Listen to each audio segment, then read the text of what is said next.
은혜롭고 복된 날 여러분과 함께 예배드리게 되어서 참 감사드립니다. 우리 주님이 주시는 은혜와 평화가 우리 모두에게 함께 하시기를 빕니다.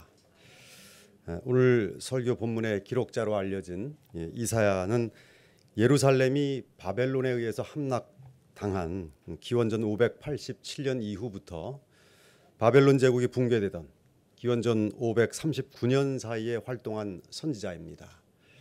그가 활동하던 시절은 유대인들에게 가장 고통스럽고 또 치욕스러운 그런 때였습니다. 다윗과 또 솔로몬 왕조 그것이 다 무너졌고 또 성전도 파괴됐고 백성들은 바벨론의 식민 통치를 받았고 유대의 많은 지도자들은 포로로 잡혀갔습니다. 바벨론 제국으로 끌려간 유대인들이 제국의 그 기세 앞에서 열등감도 느끼고 또 수치심도 많이 느끼지 않을 수 없었을 겁니다. 그들의 몸과 마음은 지칠 대로 지쳐 있었습니다. 그런 세월이 50여 년이 되었습니다. 그러는 사이에 페르시아의 등장으로 또 새로운 국제 질서가 변화되고 있었습니다. 이런 영향으로 포로 생활이 서서히 끝나가고 있었습니다. 이사야는 이스라엘 백성들에게 그 노역의 때가 끝났다라는 사실을 외쳐야만 했습니다. 그러나 새벽이 가까우면 어두움이 더 짙은 것처럼 바벨론으로부터의 해방은 아무나 눈치챌 수 있는 것이 아니었습니다.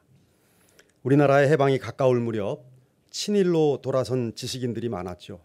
이들이 곧 우리나라가 해방된다는 그 사실을 눈치챘으면 그렇게 안 했을 것입니다.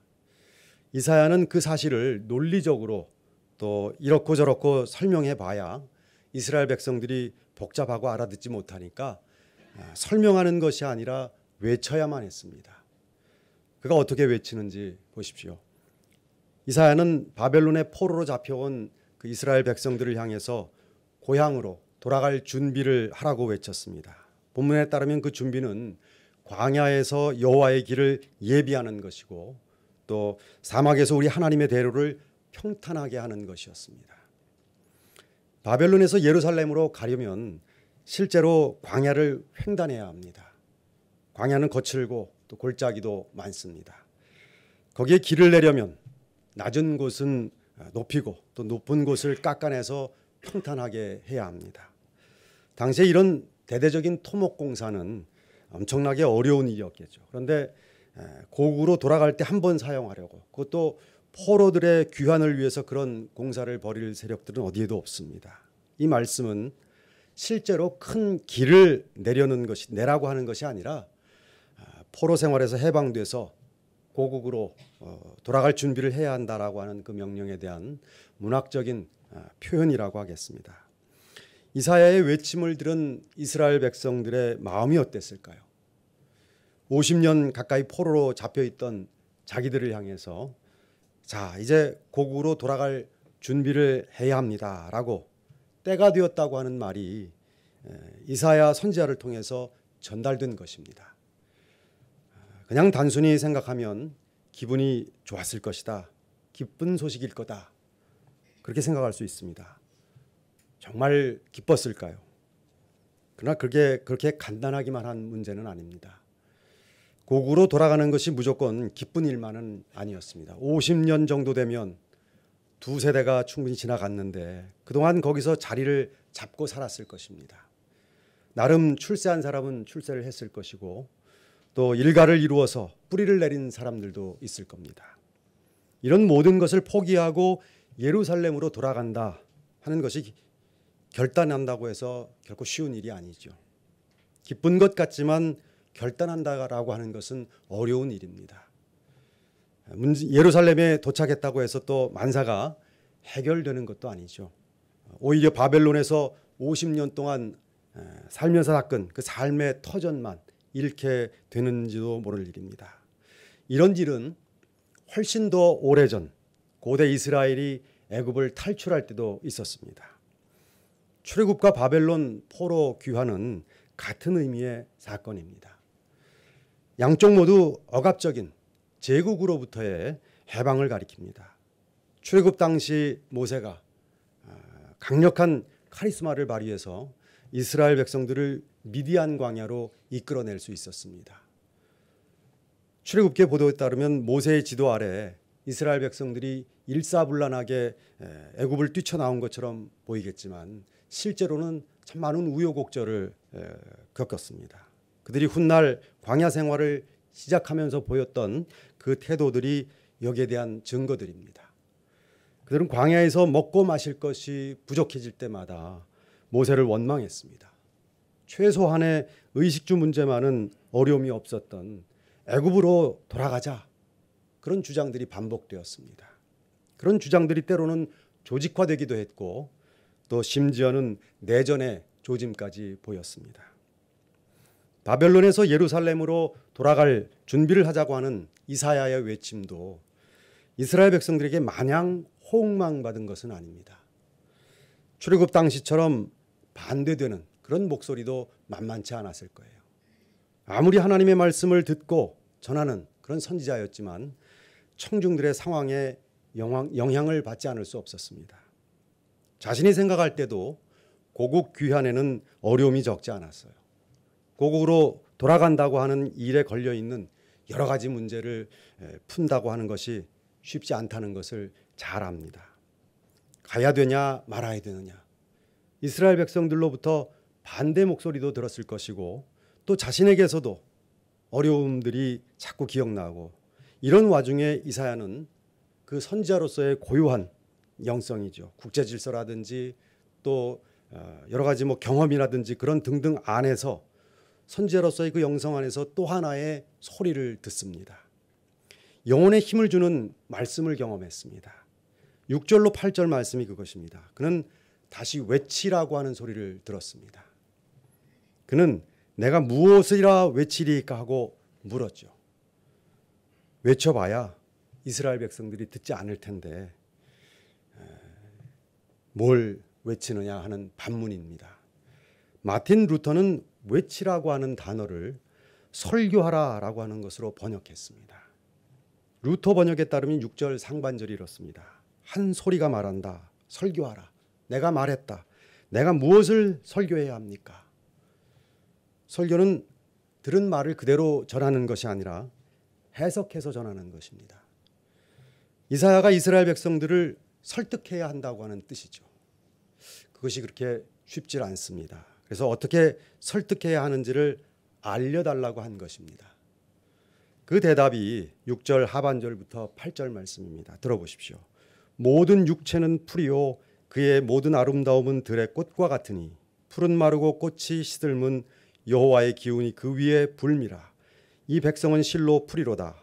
풀은 마르고 꽃은 시드나 우리 하나님의 말씀은 영원히 서리라 하라. 인생은 풀이나 꽃처럼 시들고 만다고 하는 그런 표현은 진부하기도 하고 또 상투적으로 들리지만 오늘 본문에서는 살아 움직이는 말씀으로 들립니다. 이 말씀은 누구를 향한 것일까요? 그 대상은 둘입니다. 하나는 바벨론 제국입니다. 당시 바벨론은 근동 지역을 지배하던 초강대국입니다. 그 제국 앞에서 모든 사람들은 벌벌 떨었습니다. 오늘의 어떤 나라가 바벨론 제국이라고 할 수 있을까요? 미국이나 중국일까요? 요즘은 나라라기보단 초국가 기업이나 글로벌 기업이 이 바벨론 제국일 수도 있습니다. 제국은 기본적으로 현실 유지를 효율적으로 이루어가게 하는, 그것을 가능하게 하는 질서입니다. 미국이 중국을 이렇게 압박하고 견제하는 것도 미국의 현실 유지를 위한 것이 아닐까 하는 생각도 듭니다. 이런 질서가 흔들리면 사람들의 마음이 불편해집니다. 예를 들어서 현재 돈의 가치가 한 달 뒤에 10분의 1로 줄어든다고 가정해 보십시오. 또 대기업 임원의 연봉과 말단 직원의 연봉이 지금은 100배 이상 차이가 나는 경우도 있지만 한 달 뒤부터 2배 이상 차이가 나지 않도록 조정된다, 이렇게 가정해 보십시오. 주한미군이 내년에 철군한다 가정해 보세요. 난리가 날 것입니다. 좋은 질서든 나쁜 질서든 그것이 해체되면 혼란이 일어납니다. 그래서 사람들은 그것을 두려워하고 결국 그런 질서와 힘은 더 강력해집니다. 이사야 당시에 바벨론 제국이 그와 같았습니다. 이사야는 바벨론 제국의 권력자들이 곧 시들고 말 풀이나 꽃에 불과하다 그런 소리를 들은 것입니다. 바벨론을 두려워할 필요가 없었습니다. 이제 그는 그 사실을 외침으로써 바벨론으로부터의 귀환 앞에서 주저하고 있는 그 이스라엘 백성들을 설득할 수 있었습니다. 인생은 풀이나 꽃처럼 시들고 만다는 표현이 향하는 두 번째 그 대상, 다른 하나는 이스라엘 백성들을 비롯한 모든 인간입니다. 성경은 인간이 흙으로 지음 받았고 흙으로 돌아간다 말씀합니다. 시편 90편이 그것을 적나라하게 묘사했습니다. 5절로 6절에 주께서 그들을 홍수처럼 쓸어 가시나이다. 그들은 잠깐 자는 것 같으며 아침에 돋는 풀 같으니이다. 푸른 아침에 꽃이 피어 자라다가 저녁에는 시들어 마르나이다. 인간이 개인적으로 아무리 뛰어나도 풀이나 꽃보다 나을 것이 없습니다. 인생이 짧다고 하는 것만이 아니라 생각과 판단이 근본적으로 제한적이라고 하는 뜻이기도 합니다. 당장은 세상의 모든 진리를 자기가 알고 있는 것처럼 착각하지만 시간이 지나면 그것이 얼마나 어리석은 것인지를 깨닫게 됩니다. 오늘 이사야가 들은 이야기, 정신적으로 좀 힘들어 있을 때 무엇을 설교해야 되냐고 반문을 했는데 그때 들은 소리입니다. 그것에 의하면 세상의 권력이나 사람들은, 즉 지금 이사야의 설교에 별로 마음이 동하지 않는 사람들, 고국으로 돌아가는 거 이거 뭐 별로다 이렇게 생각하는 사람들. 그래서 이사야의 마음이 의기소침해 있던 순간에 그런 권력이나 사람들은 순식간에 말라버리는 풀이나 꽃이 분명하다고 하는 말씀을 들었습니다. 본문에 따르면 그렇지만 우리 하나님의 말씀은 영원히 설 것이다 말씀했습니다. 하나님의 말씀을 붙들고 있던 이사야는 이제 그 무엇도 두려워할 필요가 없었어요. 영적인 자신감을 얻게 되었습니다. 그는 이러한 소리를 듣습니다. 9절 말씀이요. 너는 힘써 소리를 높이라. 두려워하지 말고 소리를 높여 유다의 성읍들에게 이르기를 너희의 하나님을 보라 하라. 그런데 이 한 번 얻은 자신감이라고 해도 모든 문제가 해결되지는 않습니다. 어느 순간에 다시 의기소침해질지 모릅니다. 복잡하고 혼란스러운 그 현실에서 자유롭지 못하기 때문입니다. 이사야만이 아닙니다. 이사야의 설교를 들어야 할 청중들, 그들도 마찬가지입니다. 그들이 이사야 설교에 일부러 귀를 막은 것이 아닙니다. 바벨론 제국의 권력이 풀이나 꽃과 같다. 그 사실을 모르지 않습니다. 그럼에도 불구하고 현실적으로 그런 세력을 극복할 수 없다고 하는 것이 문제입니다. 지금 우리도 돈보다 삶이 더 소중하다라고 하는 말은 하지만 실제로는 돈에 절대적으로 지배받고 있지 않습니까? 이사야와 이스라엘 백성은 바벨론 제국의 흥망성쇠에 맞물려서 돌아가는 자신들의 그 운명 앞에서 갈피를 잡지 못하고 있는 것입니다. 이것이 신앙이 없어서도 안 되고 지식이 없어서도 아니고 또 지식이 부족해서도 아닙니다. 그것이 인간의 한계이면서 현실입니다. 우리 모두는 반복해서 삶의 중심이 흔들리는 또 허물어지는 그런 삶을 살아갑니다. 이런 상황을 어느 누구도 한꺼번에 초월하거나 극복할 수 없습니다. 꾸준하게 하나님의 말씀에 귀를 기울이는 것이 최선입니다. 시인이 되려고 하면 좋은 시를 많이 접해야 하는 것처럼 또 보석 감정사가 되려면 진짜 보석을 늘 가까이 접해야 하는 것처럼 하나님이 누군지에 대한 말씀에 가까이 가는 것이 삶의 혼돈을 극복할 수 있는 최선의 길입니다. 그래서 이사야는 오늘 본문 후반부에서 보아야 할 그 하나님이 누군지를 설명합니다. 오늘 본문의 시작은 위로하라였습니다. 그런데 이제 이사야에게 다시 하나님을 보라, 외치라는 말씀이 왔습니다. 이 두 명령은 인간의 삶의 실체가 무엇인지, 그리고 그것을 초월하는 길이 무엇인지 정확하게 제시하고 있습니다. 인간의 삶은 위로를 받아야 한다고 하는 그 사실에 놓여 있습니다. 그런데 위로는 사람에게서는 가능하지 않습니다. 인간은 꽃과 풀입니다. 사람이 꽃보다 아름답다고 하는 말은 있지만 사람이나 꽃이나 피조물이라고 하는 점에서는 매 한 가지입니다.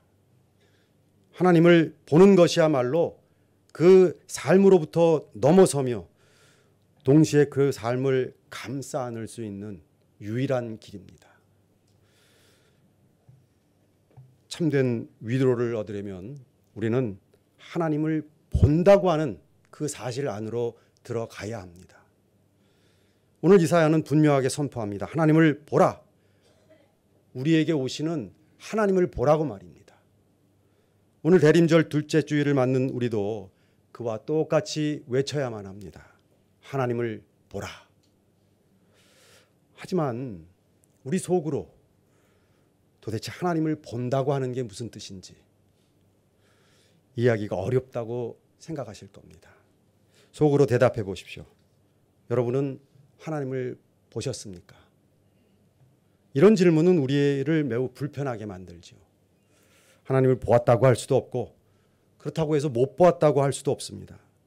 어느 정도 신앙의 경험이 있다고 하더라도 하나님을 보았다고 할 정도로 확신이 있는 것도 아니고 못 보았다고 하면 신자로서 말이 아닌 것 같습니다. 대개 신자들은 어중간한 상태로 신앙생활을 합니다.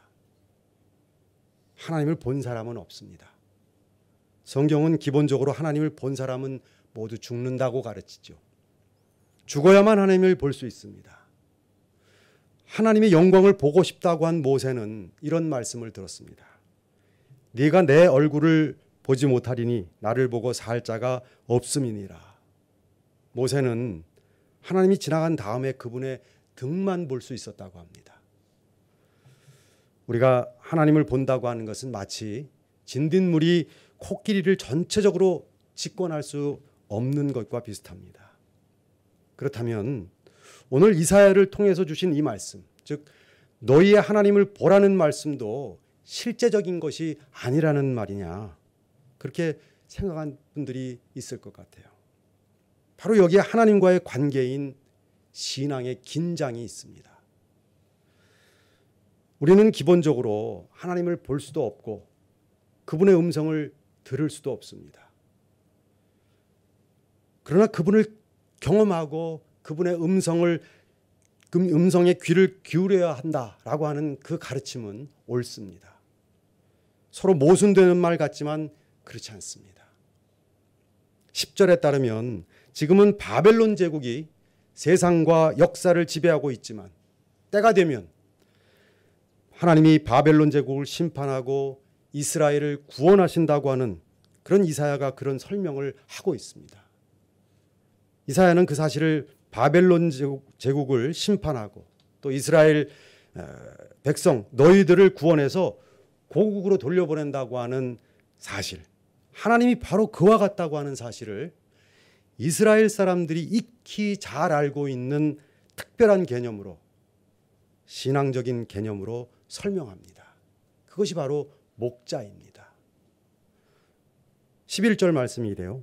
그는 목자같이 양떼를 먹이시며 어린 양을 그 팔로 모아 품에 안으시며 젖먹이는 암컷들을 온순히 인도하시리로다. 하나님을 목자로 묘사하는 구절이 구약에 특히 시편에 자주 나옵니다.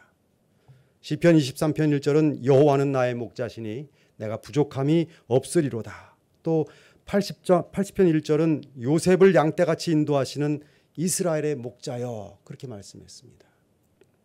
목자라는 말에서 연상되는 것은 풀밭, 또 양치기 개, 목동들의 노랫소리, 피리소리, 지팡이 그런 것 등등이죠. 목자의 일이 겉으로는 낭만적으로 보이지만 실제로는 그렇지 않습니다. 늘 새로운 풀밭을 찾아다니는 그런 수고를 해야 되고 맹수와의 목숨을 건 싸움도 벌여야 했습니다. 목자는 그야말로 살벌한 생존 경쟁의 한복판을 헤쳐나가야만 했습니다. 하나님이 목자라고 하는 표현의 핵심은 목자와 양의 관계에 있습니다. 목자는 양의 안전을 위해서 자신의 모든 것을 던집니다. 그리고 양은 목자를 무조건 신뢰해야 합니다. 목자가 아무리 험한 곳으로 인도한다고 해도 잔잔한 물가, 푸른 풀밭으로 인도한다고 하는 절대적인 신뢰가 있어야 합니다. 자신의 운명을 목자에게 완전히 맡겨야 합니다. 지금 이사야는 이런 전통적인 목자상의 근거에서 바벨론 포로의 막바지에 이른 그 이스라엘 백성들에게 제발 이렇게 저렇게 머리 굴리지 말고 하나님의 손길을 완전히 신뢰하라고, 소망하라고 외치는 중입니다. 어떻습니까? 실제로 하나님이 이스라엘 백성들을 목자가 양을 맹수의 손에서 건져내시듯 그렇게 지켜주셨을까요? 만약 바벨론 포로 귀환만을 생각한다면 그렇다 이렇게 대답할 수 있지만 이스라엘의 긴 역사를 본다면 별로 분명하지 않습니다. 이스라엘이 맹수들의 먹거리로 전락할 때가 많았습니다. 바벨론 포로 귀환 후에 예루살렘에 다시 국가를 세우고 성전을 건축했지만 주변의 제국에 의해서 계속 지배를 받았어요. 그들이 명실상부하게 하나님의 백성으로서 자부심을 느끼면서 살았던 시기, 그 시기는 그리 길지 않습니다. 예수님 당시에도 그들은 로마 제국의 지배를 받았습니다. 기원 후 70년 그때 예루살렘은 로마 제국에 의해서 완전히 초토화가 되었고 그 후 거의 2000년에 걸쳐서 이스라엘 백성들은 나라 없이 살았습니다. 지금도 여전히 그들의 생존은 위태롭습니다. 지금 가자 지구를 몰아대고 있지만 중동에 둘러싸인 그들의 생존은 언제든지 위태로워요. 그렇다면 이사야 선지자 그의 설교가 틀린 것일까요? 그렇지 않습니다. 이사야는 바벨론 포로와 그 귀환이라고 하는 당시의 역사적인 배경에서 이렇게 최선의 설교를 한 것입니다. 그리고 하나님과 그의 백성 사이의 관계가 목자와 양이라고 하는 사실을 그는 정확하게 보았습니다. 이것이 구약 선지자들의 뛰어난 점이면서 동시에 한계이기도 합니다. 그들은 피조물인 인간이기 때문에 역사 전체를 꿰뚫어서 볼 수는 없습니다. 그것은 어쩔 수 없는 일이죠. 그러나 하나님의 말씀의 전통에 바로 섰기 때문에 하나님이 누구신지에 대해서는 정확하게 말할 수 있었습니다. 우리는 선지자들을 통해서 바로 그것을 배우면 됩니다. 신약시대의 초기 그리스도인들은 구약이 말하는 목자가 바로 예수님이라고 하는 사실을 완전히 새로운 차원에서 경험하고 인식하고 고백하게 되었습니다. 요한복음 10장 14절 말씀이 이렇습니다. 나는 선한 목자라. 나는 내 양을 알고 양도 나를 아는 것이 아버지께서 나를 아시고 내가 아버지를 아는 것 같으니 나는 양을 위하여 목숨을 버리노라. 예수님이 선한 목자라고 하는 말은 예수님을 통해서 우리가 생명을 얻는다는 뜻입니다. 그 생명은 구약의 선지자들이 생각한 이스라엘의 해방과 독립과 번영이 아닙니다. 그런 일들은 필요한 것이긴 하지만 악순환의 반복에서 벗어날 수 없습니다. 첨단의 현대 문명을 이룬 오늘의 인류가 평화롭게 살지 못한다고 하는 것에서 이것을 확인할 수가 있습니다. 바벨론 제국 시대나 오늘이나 같습니다. 예수님을 통한 생명은 그런 것들과 완전히 차원이 다릅니다. 그것은 예수님을 통한 생명은 곧 부활입니다. 부활은 세상 생명의 연장이 아닙니다. 우리가 생산해낼 수 있는 삶의 즐거움이 아닙니다. 부활은 죽은 자들로부터 질적으로 새로운 생명으로 변화되는 것입니다. 그것이 예수님에게서 유일회적으로 일어났어요. 단 한 번 일어난 사건이기 때문에 그 무엇과도 비교할 수 없습니다. 그것은 창조처럼 절대적인 사건입니다. 창조의 완성인 종말에 그 부활의 실체도 드러날 것이에요. 예수 그리스도를 믿는 사람은 그 놀라운 부활 생명에 참여하게 될 것입니다. 이런 사실의 그 기초에서 신약시대 초기 그리스도인들은 예수님이야말로 선한 목자라고 고백할 수 있었고, 오늘 우리도 그런 신앙의 전통에서 살아갑니다. 사랑하는 여러분, 하나님을 보십시오. 세상의 죄를 지고 가는 하나님의 어린 양을 보십시오. 역사에서 강한 자로 임하실 자라고 이사야가 선포한 그 하나님이 바로 예수 그리스도이십니다. 보이지 않는 하나님의 보이는 분으로 오신 예수님은 우리를 살리려고 자신의 생명을 버리신 우리의 선한 목자요, 그리고 유일한 참된 목자이십니다. 2000년 전 오셨고 임박한 종말에 우리에게 오실 바로 그 하나님을 보십시오. 그날이 오면 우리 모든 참된 위로를 받을 것입니다. 그 위로가 얼마나 거대하고 완전한지는 우리는 그 어떤 것으로도 비교할 수 없습니다. 우리의 모든 고통과 시련과 허무와 절망이 마치 젊은 시절의 즐거운 에피소드처럼 여겨질 것입니다. 이런 때를 우리는 지금 기다리고 있는 사람들입니다. 얼마나 기쁘고 설레는 일입니까? 이 기쁨과 설렘을 앞당겨서 이웃과 나누며 이 대림절 둘째 주간을 살아가십시오. 기도하겠습니다. 하나님 아버지, 혼란한 국제 질서 가운데 포로로 잡혀갔던 그 이스라엘 백성들에게 이사야를 통해 주셨던 말씀을 다시 전해 들었습니다. 하나님이 선한 목자라고 하는 사실을 전해 듣습니다. 바로 이사야가 전한 구약의 긴 역사를 통해 면면이 내려온 그 선한 목자가 예수 그리스도이심을 저희들은 다시 한번 초기 그리스도교 공동체 신앙의 뒤를 이어 믿고 받아들이고 거기에 소망을 두고 살아갑니다. 목자이신 주님을 바라보며 목자를 따르는 양처럼 온전히 신뢰할 줄 아는 저희들 되도록 인도해 주옵소서. 예수 그리스도의 이름으로 기도드립니다. 아멘.